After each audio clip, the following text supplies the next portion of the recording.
नमस्कार दोस्तों, स्वागत है आपका एक बार फिर हमारे इस खास किताबों के सफर में। मैं हूं आपका दोस्त और स्टोरी टेलर आरबी। दोस्तों, क्या आपने कभी ऐसी किताब पढ़ी है जो आपको पहले ही पन्ने से हंसा हंसा कर लोटपोट कर दे, लेकिन उसी हंसी के बीच जिंदगी की बड़ी बड़ी सच्चाइयां भी दिखाई दे।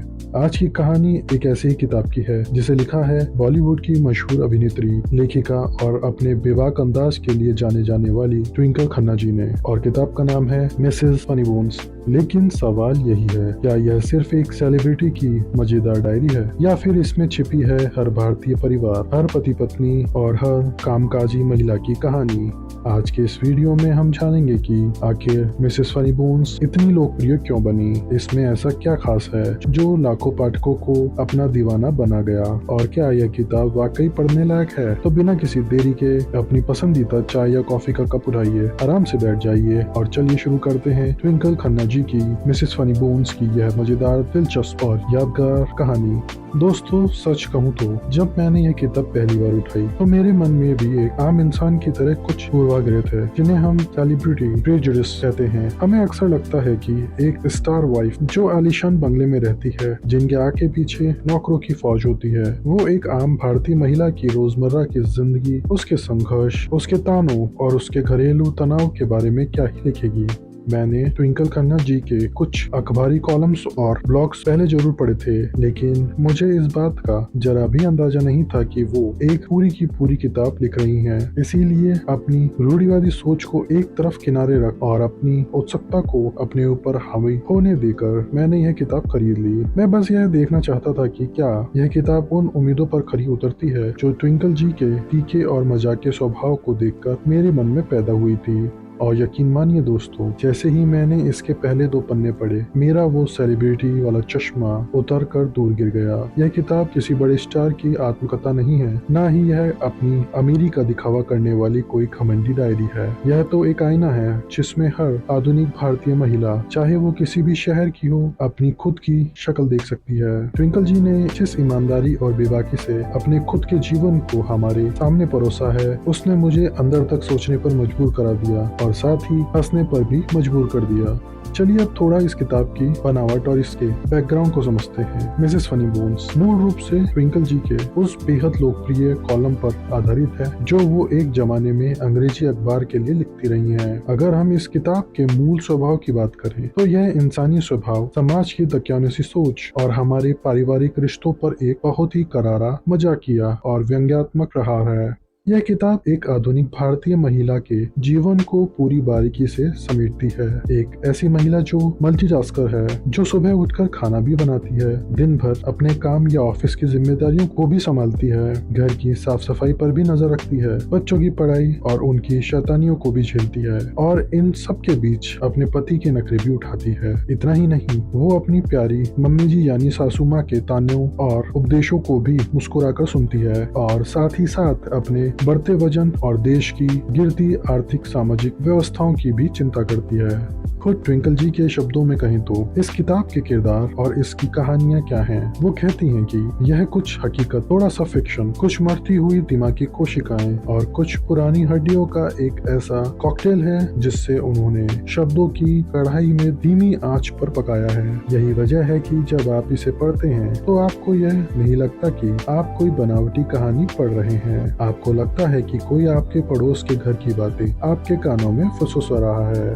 दोस्तों, एक बात पर गौर कीजिए, किसी स्टार वाइफ या बॉलीवुड अभिनेत्री के लिए अपने परिवार को, अपने आलीशान जीवन को एक आम इंसान के धरातल पर लाकर खड़ा कर देना कोई छोटी बात नहीं है। यह कोई मजाक नहीं है। आमतौर पर हमारे देश में जो सेलिब्रिटी होते हैं वो अपनी कमियों, अपनी गलतियों और अपनी सामान्य मानवीय आदतों को दुनिया के सामने कबूल करने से कतराते हैं, शर्माते हैं। उनके चारों तरफ हमेशा एक रॉयल्टी यानी शाही हवा होती है। आम जनता उन्हें हाड़ मास का इंसान नहीं बल्कि कोई सुपर ह्यूमन समझती है, जो कभी बीमार नहीं पड़ता, जिनके घर पे कभी झाड़ू पोंछा नहीं होता, जिनके बच्चे कभी रोते नहीं हैं। लेकिन जब ट्विंकल जी इस किताब में अपने घर के मुखिया यानी the man of the house, जो कि खुद सुपरस्टार अक्षय कुमार हैं, उनके बारे में लिखती हैं, या अपने होनहार बेटे द प्रोडिगल सन, अपनी छोटी बेटी, अपनी माँ और अपनी सासू माँ के बारे में बात करती हैं, तो वो शाही मुखौटा पूरी तरह उतर जाता है।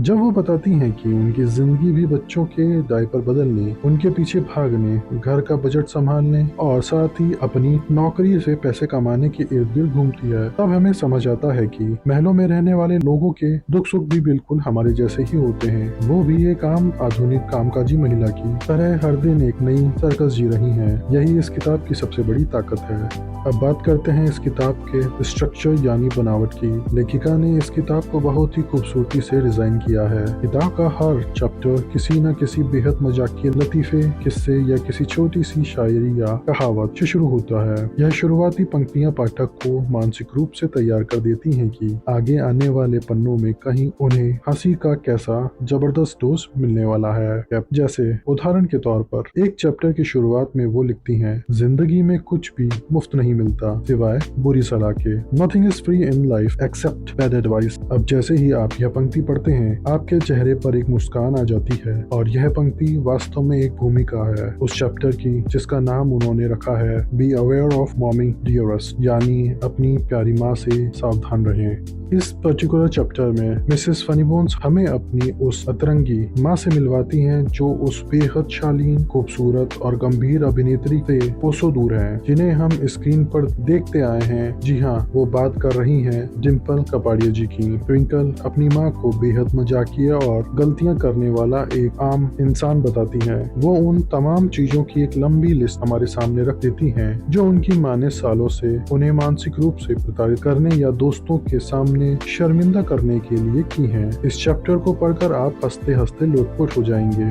अब जरा सुनिए कि एक माँ अपनी बेटी को कैसे शर्मिंदा कर सकती है। ट्विंकल जी बताती हैं कि सबसे पहले तो उनकी माँ ने उनका नाम ट्विंकल रखा, जिसे लेकर वो आज तक बेहद शर्मिंदा महसूस करती हैं। बात यहीं खत्म नहीं होती। उनकी माँ उनके दोस्तों के सामने ट्विंकल के बचपन के वो अजीबोगरीब राज खोल देती हैं, जिन्हें कोई भी लड़की छुपा कर रखना चाहेगी। मसलन उनकी माँ सबको बताती हैं कि ट्विंकल बचपन में कितनी मोटी थी और एक बार तो नहाते समय वो पानी की बाल्टी के अंदर ही फंस गई थी। और रुकिए, सबसे मजेदार किस्सा तो यह है कि ट्विंकल बचपन में पॉटी सीट पर बैठकर आम खाया करती थी। जब मैंने ये बात पढ़ी तो मैं सचमुच अपनी हंसी नहीं रोक पाया। मैं लिटरली लोटपोट हो गया। इसके अलावा उनकी माँ का अचानक उनके घर आकर कहना कि अपने घर को दोबारा से रेनोवेट करो या उन्हें किसी अजीबोगरीब पैसे बनाने वाली स्कीम में निवेश करने के लिए मजबूर करना, यह सब कुछ इतना सजीव है कि मुझे यकीन है कि हमारे देश की हर बेटी इस किस्से से खुद को जोड़ पाएगी। मैंने खुद जब इसे पढ़ा तो मुझे लगा कि अरे यह तो हर माँ की कहानी है। माँ चाहे कितनी भी बड़ी सुपरस्टार क्यों ना हो, अपनी बेटी को अपने दोस्तों के सामने अनजाने में शर्मिंदा करने का जो उनका जन्मसिद्ध अधिकार है, उसे वो कभी नहीं छोड़ती। यह पूरा हिस्सा दिल को छू लेने वाला और बेहद घरेलू है। दोस्तों, जैसे जैसे आप इस किताब में आगे बढ़ते हैं तो कुछ लोगों को लग सकता है कि अरे ये क्या है, यह तो हताश और परेशान गृहिणी, एक माँ, एक बेटी और एक बहू का रोना है जो दिन रात अपने आसपास के लोगों द्वारा दिए जाने वाले रोजमर्रा के मानसिक टॉर्चर से तंग आ चुकी है। हाँ, ऊपरी तौर पर यह एक शिकायत लग सकता है, लेकिन ट्विंकल खन्ना जी का जादू यही है कि वो इन तमाम घरेलू परेशानियों को एक बेहद खूबसूरत, मजाकिया और हल्के फुल्के अंदाज में पेश करती हैं। किताब में जो मिसेस फनीबोन्स का सेल्फ डेप्रिकेटिंग ह्यूमर है, यानी खुद पर हंसने की जो कला है, वो इस बात का पक्का सबूत है कि लेखिका दुनिया के सामने अपनी कमियों को उजागर करने से बिल्कुल नहीं डरती। वो यह साबित करने की कोशिश कतई नहीं करती कि वो एक परफेक्ट औरत है, जैसा कि आमतौर पर लोग किसी सेलिब्रिटी के बारे में सोचते हैं। ट्विंकल साफ स्वीकार करती हैं कि वो कई बार बेहद आलसी हो जाती हैं, वो ढेरों गलतियां करती हैं और वो इतनी साधारण महिला भी हैं कि जब किसी थिएटर या मॉल में मीडिया वाले उनकी तस्वीर खींचते हैं तो वो अपने लुक्स और कपड़ों को लेकर उतनी ही नर्वस हो जाती हैं जितना कि कोई भी आम महिला होगी। उनके अंदर कोई बनावटीपन नहीं है और यही बात पाठकों को किताब के साथ बांधे रखती है। अब मैं आपको इस किताब के एक ऐसे चैप्टर के बारे में बताने जा रहा हूँ जो इस पूरी किताब की जान है। इस चैप्टर का नाम है सो व्हाट्स चेंज्ड मॉमी और इसका सबटाइटल यानी उपशीर्षक है musings of a middle aged new mom, यानी एक अधेड़ उम्र की नई माँ के विचार। यह चैप्टर इस बात का पुख्ता सबूत है कि ट्विंकल के पास शब्दों और जज्बातों को पकड़ने की कितनी गहरी समझ है। इस हिस्से में वो बहुत ही विस्तार से बताती हैं कि एक उम्र के बाद और दोबारा माँ बनने होने के बाद उनकी जिंदगी और उनके शरीर में क्या क्या बदलाव आए हैं। वो बिना किसी हिचकिचाहट के अपनी रातों की नींद के उड़ने, अपने बदलते हुए शरीर के अंगों और अपनी मानसिक स्थिति का एक ऐसा ब्यौरा देती हैं जो आपको हंसाते हंसाते भावुक कर देता है। अपने शरीर के अंगों में आ रहे ढीलेपन और बदलावों पर चुटकी लेते हुए वो लिखती हैं, कभी कभी मुझे लगता है कि मेरे शरीर के अंगों को उनकी जगह पर बनाए रखने वाली अगर कोई इकलौती चीज बची है तो वह है मेरा भ्रम। सोचिए, इतना बड़ा सच इतने मजाकिया ढंग से कह जाना हर किसी के बस की बात नहीं होती। वो अपने ढलते हुए दिमाग का भी मजाक उड़ाती हैं और कहती हैं कि कभी मेरा IQ 145 हुआ करता था जिस पर मुझे नाज था, लेकिन आज ऐसे दिन भी आते हैं जब मुझे यह भी याद नहीं आता कि ट्विंकल शब्द के साथ कौन सा राइमिंग वर्ड फिट बैठेगा। और दोस्तों, इस चैप्टर में उनका एक और कमाल का किस्सा है जो उनके स्टेटस यानी सामाजिक ओहदे में आए बदलाव को दर्शाता है। ट्विंकल जी लिखती हैं कि जब उनकी छोटी बेटी का जन्म हुआ तो घर में मेहमानों का तांता लग गया। हर कोई बच्चे को देखना चाहता था। ऐसे में उनके पति यानी the man of the house ने बहुत ही शराफत और विनम्रता के साथ घर आए मेहमानों से कहा, देखिए, ट्विंकल अभी आप लोगों से नहीं मिल पाएगी क्योंकि वो अभी मिल्किंग यानी बच्चे को दूध पिलाने के काम में व्यस्त है। ट्विंकल कहती हैं कि पति के इस एक वाक्य ने समाज में मेरे स्टेटस को एक झटके में एक कूल चिक से बदल कर रख दिया। अब आप ही बताइए, क्या कोई और सेलिब्रिटी अपनी इस स्थिति को इस तरह सरेआम लिख सकता है? यही वो बेबाकी है जो इस किताब को खास बनाती है। यह किस्सा सिर्फ हंसी मजाक के लिए नहीं है, बल्कि यह हमारे समाज के उस कड़वे सच को भी दिखाता है, जहाँ एक महिला चाहे कितनी भी पढ़ी लिखी हो, कितनी भी कामयाब हो, माँ बनते ही समाज और परिवार उसकी पूरी पहचान को सिर्फ एक बच्चे की परवरिश करने वाली मशीन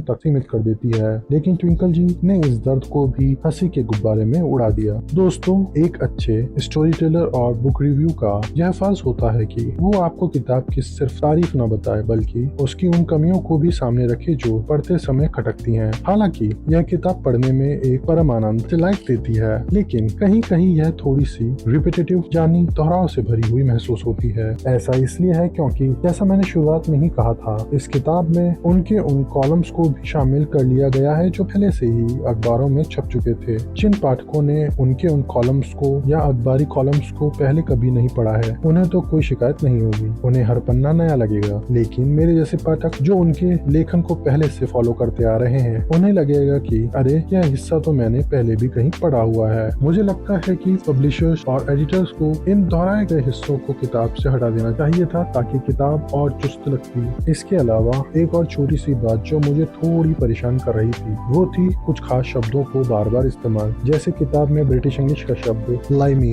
या हिंदी का बोलचाल वाला शब्द ना बहुत ज्यादा इस्तेमाल किया गया है। जब ये शब्द हर दूसरे पन्ने पर बार बार आते हैं तो ये थोड़े से इरिटेटिंग लगने लगते हैं। ये कभी कभी कहानी के फ्लो को तोड़ देते हैं और जो मजेदार पल चल रहा होता है उसका मजा थोड़ा सा किरकिरा कर देते हैं। लेखन में यह भाषाई दोहराव थोड़ा खटकता है।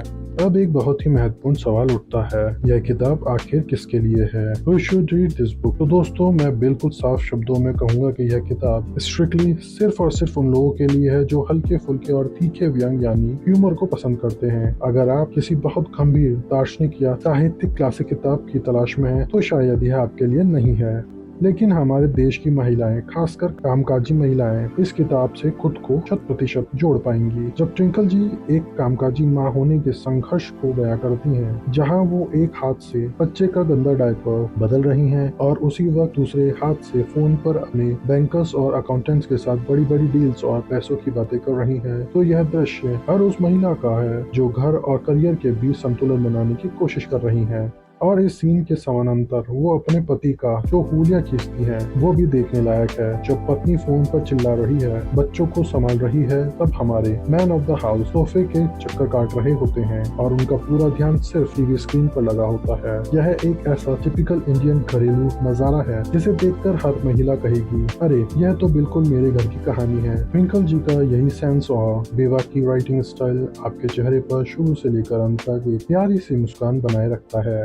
दोस्तों, अगर हम इस किताब को थोड़ा और गहराई से समझने की कोशिश करें तो यह सिर्फ हंसी मजाक के चुटकुलों का संग्रह नहीं, यह हमारे समाज के उस हिपोक्रेसी यानी पाखंड पर भी एक बहुत ही सूक्ष्म टिप्पणी है जिसे हम अक्सर अनदेखा कर देते हैं। ट्विंकल जी जब अपने रूढ़िवादी रिश्तेदारों, पूजा पाठ के ढोंग या वजन घटाने के लिए समाज के दबाव पर लिखती हैं, तो वो हंसते हंसते एक बड़ा तीर छोड़ देती हैं। वो हमें यह सोचने पर मजबूर कराती हैं कि हमने एक महिला के ऊपर परफेक्ट बहू, परफेक्ट माँ और परफेक्ट पत्नी बनने का कितना भारी और गैर जरूरी बोझ डाल रखा है। एक महिला अगर थोड़ी सी आलसी होना चाहे या वो अपनी खूबसूरती को लेकर हमेशा सजी धजी ना रहना चाहे तो समाज उसे तुरंत जज करने लगता है। ट्विंकल जी इन तमाम बंदिशों को अपने मजाक के जरिए तोड़ती नजर आती हैं। इस किताब की सबसे बड़ी खूबसूरती यही है कि यह आपको यह सिखाती है कि अपनी कमियों पर कैसे हंसा जाए। जब आप खुद की गलतियों पर हंसना सीख जाते हैं तो दुनिया का कोई भी ताना आपको दुखी नहीं कर सकता। मिसेस फनी बोन्स हमें अपनी कमजोरियों को गले लगाना सिखाती है और वो भी बिना किसी अपराध बोध के। एक सेलिब्रिटी के मुंह से यह सुनना किसी थेरेपी से कम नहीं लगता। चलिए अब थोड़ा किताब के तकनीकी पहलुओं पर भी बात कर ली जाए। अगर हम इसकी भाषा की बात करें तो ट्विंकल जी ने बहुत ही सरल, समकालीन और आज के दौर की अंग्रेजी का इस्तेमाल किया है, जिसमें बीच बीच में हिंदी के तड़के भी हैं। इसे पढ़ने के लिए आपको किसी बहुत भारी भरकम डिक्शनरी की जरूरत नहीं पड़ेगी। किताब की पेसिंग यानी रफ्तार बहुत तेज है। छोटे छोटे चैप्टर्स होने की वजह से आप इसे कहीं भी कभी भी पढ़ सकते हैं, चाहे आप मेट्रो में सफर कर रहे हों या रात को सोने से पहले थोड़ा रिलैक्स होना चाहते हों। यह एक परफेक्ट लाइट रीड है जो आपके थके हुए दिमाग को तरोताजा कर देती है।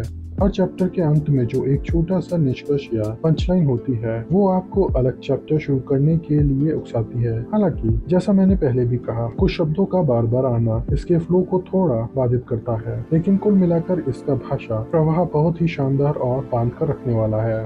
तो दोस्तों अब वक्त आ गया है हमारे फाइनल वर्डिक्ट यानी अंतिम फैसले का। क्या आपको मिसेस फनी बोन्स किताब खरीदनी चाहिए और अपना कीमती वक्त इसे देना चाहिए? मेरा जवाब है जी हाँ, बिल्कुल। अगर आप अपनी रोजमर्रा की भागदौड़ भरी तनावग्रस्त जिंदगी से कुछ घंटों का सुकून और ठहाके चाहते हैं तो यह किताब आपके पैसे और समय दोनों को पूरी तरह वसूल करेगी। यह किताब हमें सिखाती है कि जिंदगी चाहे कितनी भी उलझी हुई क्यों ना हो, अगर आपके पास चीजों को देखने का एक मजाकिया नजरिया है तो आप हर मुश्किल को मुस्कुराकर पार कर सकते हैं। यह किताब सेलिब्रिटी लाइफस्टाइल के भ्रम को तोड़कर उसे हमारे ड्राइंग रूम की कहानी बना देती है। तो दोस्तों यह था मेरा एक बेहद गहरा और सच्चा रिव्यू ट्विंकल खन्ना जी की किताब मिसेस फनी बोन्स का। मुझे पूरी उम्मीद है कि आपको मेरा यह अंदाज और यह रिव्यू बेहद पसंद आया होगा। अगर आपने यह किताब पहले से पढ़ी है तो मुझे नीचे कमेंट सेक्शन में जरूर बताइएगा कि आपका पसंदीदा किस्सा कौन सा था, और अगर नहीं पढ़ी है तो क्या इस वीडियो को देखने के बाद आप इसे पढ़ना चाहेंगे? अपने विचार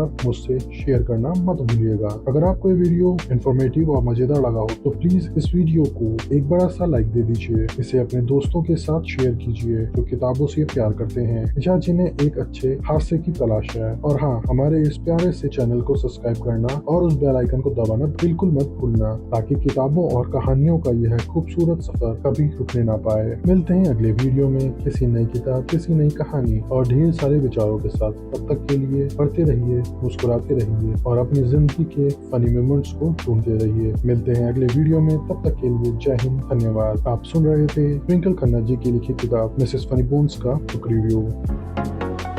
Like, share, subscribe.